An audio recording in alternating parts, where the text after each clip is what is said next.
नमस्कार दोस्तों, कैसे हैं आप सभी। आई होप आप सभी लोग ठीक होंगे। गुरुकुल क्लासेज में आपका बहुत बहुत हार्दिक स्वागत है। हम हर दिन की भांति आपके लिए फिर आज लेकर आए हैं एमसीक्यू बेस्ड क्वेश्चन जो दिल्ली पुलिस कांस्टेबल के लिए महत्वपूर्ण साबित होने वाले हैं।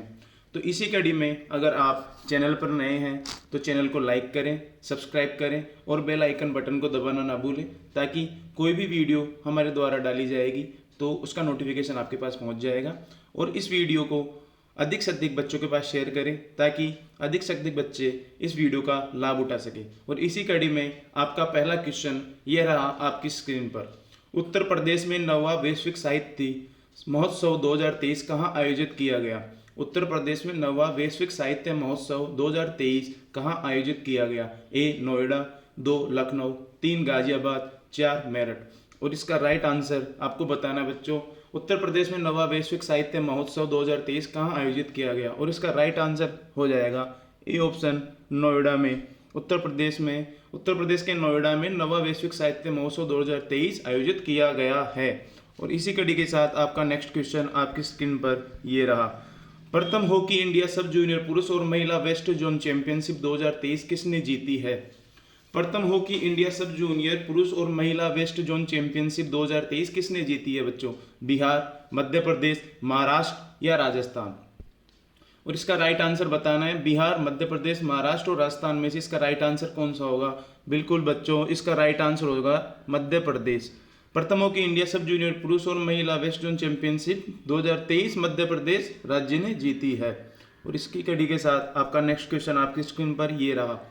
क्षेत्रफल की दृष्टि से भारत में सबसे बड़ा जैवमंडल आरक्षित क्षेत्र कौन सा है। क्षेत्रफल की दृष्टि से भारत में सबसे बड़ा जैवमंडल आरक्षित क्षेत्र कौन सा है। अगस्त्यमालाई, कंचनजंगा, मन्नार की खाड़ी, ग्रेट निकोबार। और इसका राइट आंसर आपको बताना है बच्चों। क्षेत्रफल की दृष्टि से भारत में सबसे बड़ा जैवमंडल आरक्षित क्षेत्र कौन सा है। और इसका राइट आंसर हो जाएगा बच्चों 3 ऑप्शन नंबर 3, मन्नार की खाड़ी। इसी कड़ी के साथ आपका नेक्स्ट क्वेश्चन आपकी स्क्रीन पर ये रहा। भारत का सबसे अधिक विस्तृत भू आकृति प्रदेश है। ए ऑप्शन दक्षिण का पठार, बी ऑप्शन उत्तरी मैदान, 3 ऑप्शन उत्तरी पर्वत, 4th ऑप्शन तटीय मैदान। और इसका राइट आंसर आपको बताना है। भारत का सबसे अधिक विस्तृत भू आकृति प्रदेश है और इसका राइट आंसर हो जाएगा बच्चों उत्तरी मैदान। भारत का सबसे बड़ा विस्तृत भू आकृति प्रदेश है। और इसी कड़ी के साथ आपका नेक्स्ट क्वेश्चन आपकी स्क्रीन पर ये रहा। निम्नलिखित में से मगध का कौन सा राजा सिकंदर के समकालीन था। निम्नलिखित में से कौन सा राजा मगध का निम्नलिखित में से मगध का कौन सा राजा सिकंदर के समकालीन था बच्चों, बताओ। समुद्रगुप्त, गणानंद, चंद्रगुप्त, स्कंदगुप्त। 1 number option Chandragupta, 2 गणानंद, 3 Chandragupta, 4 Skandagupta. और इसका राइट आंसर हो जाएगा मगध का कौन सा राजा सिकंदर के समकालीन था, वो था गणानंद। गणानंद इसका राइट आंसर हो जाएगा, 2 नंबर ऑप्शन इसका राइट आंसर हो जाएगा बच्चों। और इसी कड़ी के साथ आपका नेक्स्ट क्वेश्चन आपकी स्क्रीन पर ये रहा। 2025 में 24वीं एशियाई तीरंदाजी चैंपियनशिप की मेजबानी कौन सा देश करेगा। बिल्कुल राइट आंसर बताना है बच्चों। बहुत महत्वपूर्ण क्वेश्चन है करंट का। 2025 में 24वीं एशियाई तीरंदाजी चैंपियनशिप की मेजबानी कौन सा देश करेगा। जापान, चीन, बांग्लादेश या भारत। बताओ बच्चों, भारत, बांग्लादेश, जापान या चीन। और इसका राइट आंसर हो जाएगा बांग्लादेश 2025 में 24वीं एशियाई तीरंदाजी चैंपियनशिप की मेजबानी करेगा। 2025 में 24वीं एशियाई तीरंदाजी चैंपियनशिप की मेजबानी कौन करेगा, बांग्लादेश करेगा बच्चों। और इसी कड़ी के साथ आपका नेक्स्ट क्वेश्चन आपकी स्क्रीन पर ये रहा। शक संवत का प्रारंभ किस सम्राट के शासन काल में 78 ईस्वी से प्रारंभ हुआ। शक संवत का प्रारंभ किस सम्राट के शासन काल में 78 ईस्वी से हुआ था।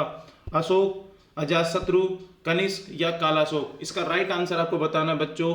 शक संवत का प्रारंभ किस सम्राट के शासन काल में 78 ईस्वी से हुआ था और इसका राइट आंसर हो जाएगा कनिष्क। कनिष्क के टाइम शक संवत का प्रारंभ हुआ था।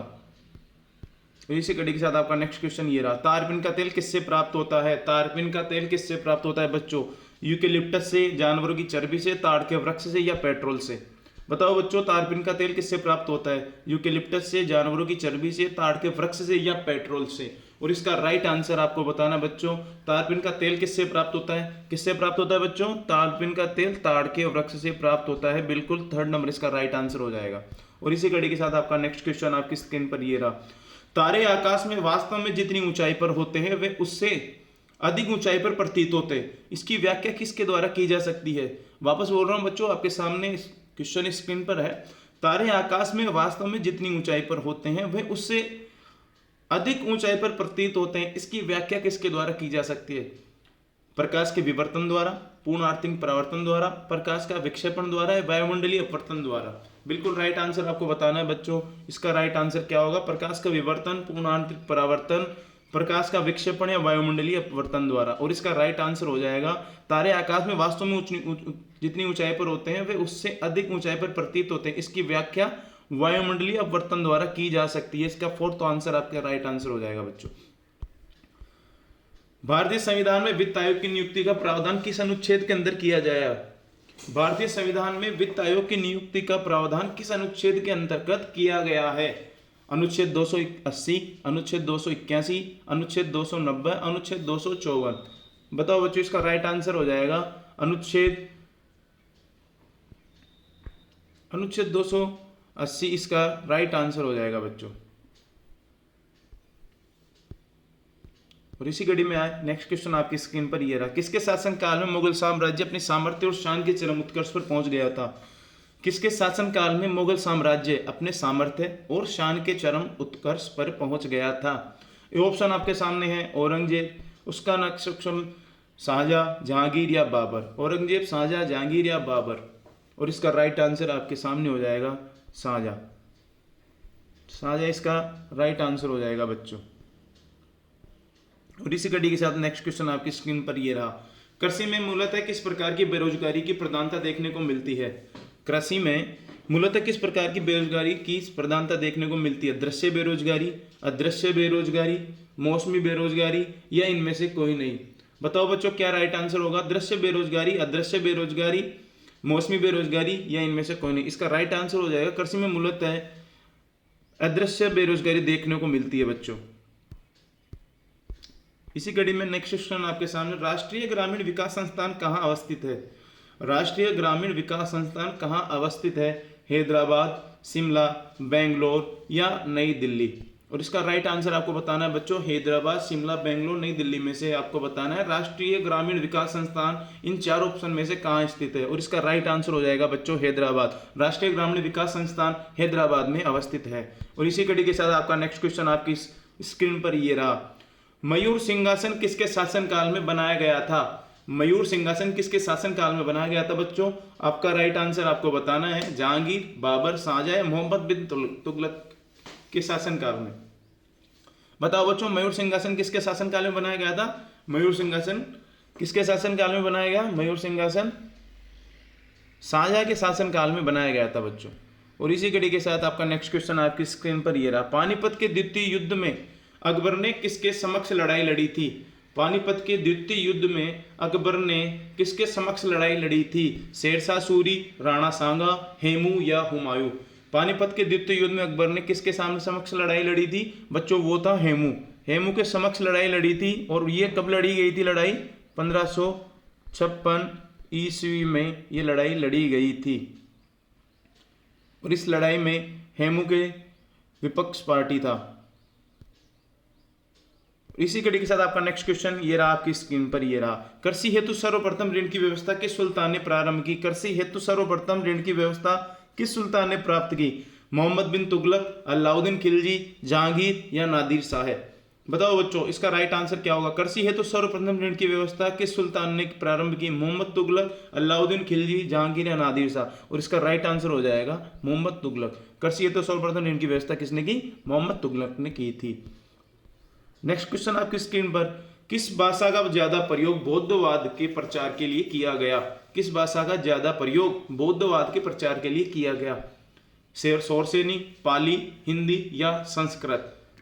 बताओ बच्चों आपका राइट आंसर क्या होगा? सोरसेनी, पाली, हिंदी या संस्कृत? इसका राइट आंसर हो जाएगा बौद्धवाद के लिए सबसे ज्यादा बौद्धों ने प्रयोग की थी पाली भाषा। और इसी कड़ी के साथ नेक्स्ट क्वेश्चन आपके स्क्रीन पर यह। डांफा वन्यजीव अभ्यारण्य किस राज्य में स्थित है?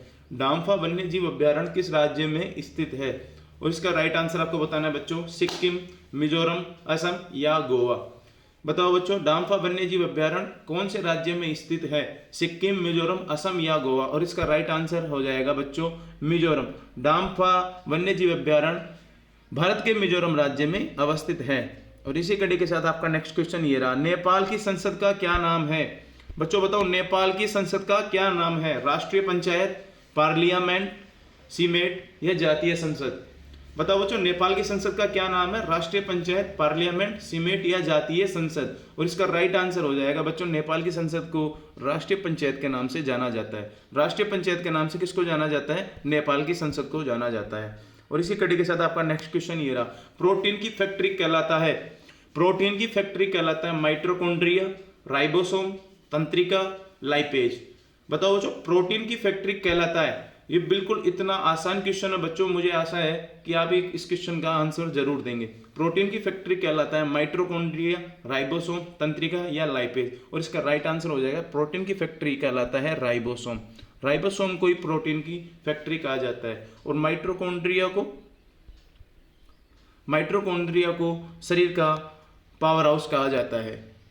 और इसी कड़ी के साथ आपका नेक्स्ट क्वेश्चन आपकी स्क्रीन पर ये रहा, 26 जनवरी 1950 को भारत के पहले गणतंत्र दिवस को चिन्हित करने के लिए जारी एक डाक टिकट में इनमें से किस कृति की पंक्तियों को उकेरा गया था? बताओ बच्चों, 26 जनवरी 1950 को भारत के पहले गणतंत्र दिवस को चिन्हित करने के लिए जारी एक डाक टिकट पे इनमें से किस कृति की पंक्तियों को उकेरा गया था या लिखा गया था? वंदे मातरम, रघुपति राघव राजाराम या राष्ट्रगान या गायत्री मंत्र? बताओ बच्चों, इसका राइट आंसर क्या होगा? वंदे मातरम, रघुपति राघव राजाराम, राष्ट्रगान या गायत्री मंत्र? और इसी कड़ी में आपका राइट आंसर हो जाएगा 26 जनवरी 1950 को भारत के पहले गणतंत्र दिवस को चिन्हित करने के लिए जारी एक डाक टिकट पे रघुपति राघव राजाराम कृति को उकेरा गया था। और इसका राइट आंसर हो जाएगा रघुपति राघव राजाराम। और इसी कड़ी में आपका नेक्स्ट क्वेश्चन ये रहा, निम्न में से कौन सी एक इनपुट इकाई है? निम्न में से कौन सी एक इनपुट इकाई है? बताओ मुझे, स्कैनर, कीबोर्ड, माउस या ये सभी? स्कैनर, कीबोर्ड, माउस या ये सभी? बच्चों बताओ, इनमें से कौन सी एक इनपुट इकाई है? बच्चों इसका राइट आंसर आपको बताना है। देखो बच्चों, स्कैनर भी एक इनपुट इकाई का काम करता है, कीबोर्ड भी एक इनपुट इकाई का काम करता है, माउस भी एक इनपुट इकाई का काम करता है। तो इसका मतलब ये है, ये तीनों ही एक इनपुट इकाई है। और इसका राइट आंसर हो जाएगा ये सभी। और इसी कड़ी के साथ आपका नेक्स्ट क्वेश्चन ये रहा, कंप्यूटर साक्षरता दिवस कब मनाया जाता है? कंप्यूटर साक्षरता दिवस कब मनाया जाता है बच्चों? बताना है आपको। 2 दिसंबर, 4 दिसंबर, 17 जून, 19 अक्टूबर? बताओ बच्चों, इसका राइट आंसर क्या हो जाएगा? कंप्यूटर साक्षरता दिवस कब मनाया जाता है? कंप्यूटर साक्षरता दिवस बच्चों 2 दिसंबर को मनाया जाता है। इसका राइट आंसर हो जाएगा 2 दिसंबर। और इसी कड़ी के साथ आपका नेक्स्ट क्वेश्चन ये रहा, एक शानदार क्वेश्चन है बच्चों आपकी स्क्रीन पर, फोटोग्राफी में कौन सा अम्ल प्रयोग किया जाता है? फोटोग्राफी में कौन सा अम्ल प्रयोग किया जाता है? साइट्रिक अम्ल, लैक्टिक अम्ल, फोलिक अम्ल या इनमें से कोई नहीं? बताओ बच्चों, फोटोग्राफी में कौन सा अम्ल प्रयोग किया जाता है? सिट्रिक अम्ल, लैक्टिक अम्ल, फोलिक अम्ल या इनमें से कोई नहीं? और इसका राइट आंसर क्या हो जाएगा बच्चों? फोटोग्राफी में कौन सा अम्ल प्रयोग किया जाता है? साइट्रिक अम्ल प्रयोग किया जाता है फोटोग्राफी में। इसका राइट आंसर हो जाएगा साइट्रिक अम्ल। और इसी कड़ी के साथ आपका नेक्स्ट क्वेश्चन आपकी स्क्रीन पर ये रहा, किस मुगल शासक को आलमगीर कहा जाता था? किस मुगल शासक को आलमगीर कहा जाता था? गफ्फार खान, बाबर, अकबर, औरंगजेब? बताओ बच्चों, किस मुगल शासक को आलमगीर कहा जाता था? गफ्फार खान को, बाबर को, अकबर को या औरंगजेब को? और इसी कड़ी के साथ आपका राइट आंसर हो जाएगा किस मुगल शासक को? औरंगजेब ऐसा मुगल शासक था जिसको आलमगीर कहा जाता था। इसी कड़ी के साथ आपका नेक्स्ट क्वेश्चन, एमएस विंडो किस प्रकार का सॉफ्टवेयर है? एमएस विंडो किस प्रकार का सॉफ्टवेयर है? CUI, ALU, GUI, MUI? बताओ बच्चों, इसका राइट आंसर क्या होगा? एमएस विंडो किस प्रकार का सॉफ्टवेयर है? बिल्कुल बच्चों, एमएस विंडो किस प्रकार का सॉफ्टवेयर है? एमएस विंडो एक GUI प्रकार का सॉफ्टवेयर है। GUI इसका राइट आंसर हो जाएगा बच्चों। नेक्स्ट क्वेश्चन आपकी स्क्रीन पर ये रहा, भारत के नियंत्रक और महालेखा परीक्षक की नियुक्ति संविधान के किस अनुच्छेद के तहत की जाती है? बताओ बच्चों, भारत के नियंत्रक और महालेखा परीक्षक की नियुक्ति संविधान के किस अनुच्छेद के तहत की जाती है? आपके ऑप्शन है अनुच्छेद 68, अनुच्छेद 148, अनुच्छेद 51, अनुच्छेद 156। Article 68, article 148, article 51, article 156। इसका राइट आंसर हो जाएगा बच्चों आर्टिकल या अनुच्छेद 148 के तहत भारत के नियंत्रक और महालेखा परीक्षक की नियुक्ति की जाती है। इसी के साथ आपका नेक्स्ट क्वेश्चन, किस युद्ध से भारत में मुगलिया सल्तनत की नींव पड़ी? किस युद्ध से भारत में मुगलिया सल्तनत की नींव पड़ी? बक्सर के युद्ध से, प्लासी के युद्ध से, खानवा के युद्ध से या पानीपत के प्रथम युद्ध से? बताओ बच्चों, किस युद्ध से भारत में मुगलिया सल्तनत की नींव पड़ी? बक्सर का युद्ध, प्लासी का युद्ध, खानवा का युद्ध या पानीपत का युद्ध? और इसका राइट आंसर हो जाएगा बच्चों मुगलिया सल्तनत की पहली नींव पड़ी थी पानीपत के प्रथम युद्ध के बाद। और प्रथम युद्ध कब हुआ था? 1526 ईस्वी में प्रथम युद्ध लड़ा गया था। और ये किस किस के बीच लड़ा गया था?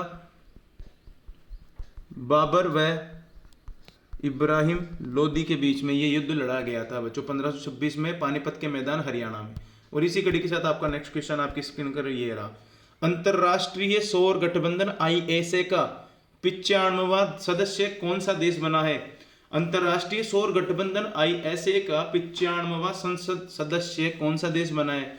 बच्चों इस टाइम का सबसे फेवरेट महत्वपूर्ण करंट क्वेश्चन है और ये क्वेश्चन 100% देख लेना, परीक्षा में टपके गए। अंतरराष्ट्रीय सौर गठबंधन ISA का 95वां सदस्य कौन सा देश बना है? भारत, अफगानिस्तान, चिली या इंडोनेशिया? बताओ बच्चों इसका राइट आंसर क्या होगा? भारत, अफगानिस्तान, चिली या इंडोनेशिया? और इसका राइट आंसर हो जाएगा बच्चों ISA का 95वां सदस्य देश चिली देश बना है। और इसी घड़ी में आपका नेक्स्ट क्वेश्चन आपकी स्क्रीन पर ये रहा, पाकिस्तान के लिए पृथक संविधान सभा गठित की गई थी। पाकिस्तान के लिए पृथक संविधान सभा गठित की गई थी 26 जुलाई 1947, 25 जुलाई 1947, 17 दिसंबर 1948 या 15 दिसंबर 1948 को? बताओ बच्चों इसका राइट आंसर क्या होगा? पाकिस्तान के लिए पृथक संविधान सभा गठित की गई थी। बताओ बच्चों इसका राइट आंसर क्या हो जाएगा? 26 जुलाई, 25 जुलाई, 17 दिसंबर या 15 दिसंबर? सन आप खुद देख लेना। इसका राइट आंसर आपको बताना है कमेंट में। और आज का सेशन अगर आपको अच्छा लगा हो तो लाइक करें, सब्सक्राइब करें, चैनल को ज़्यादा से ज़्यादा सब्सक्राइब करें और बेल आइकन बटन को दबाना ना भूलें ताकि कोई भी नया वीडियो आए तो सबसे पहले उसका नोटिफिकेशन आपके पास पहुंच जाए। और वीडियो अच्छा लगे तो ज़्यादा से ज़्यादा शेयर करें, ज़्यादा से ज़्यादा बच्चों के पास शेयर करें ताकि वीडियो का लाभ सभी स्टूडेंट उठा सके। धन्यवाद। जय हिंद, जय भारत। गुरुकुल क्लासेज में आपका तहे दिल से आभार। धन्यवाद।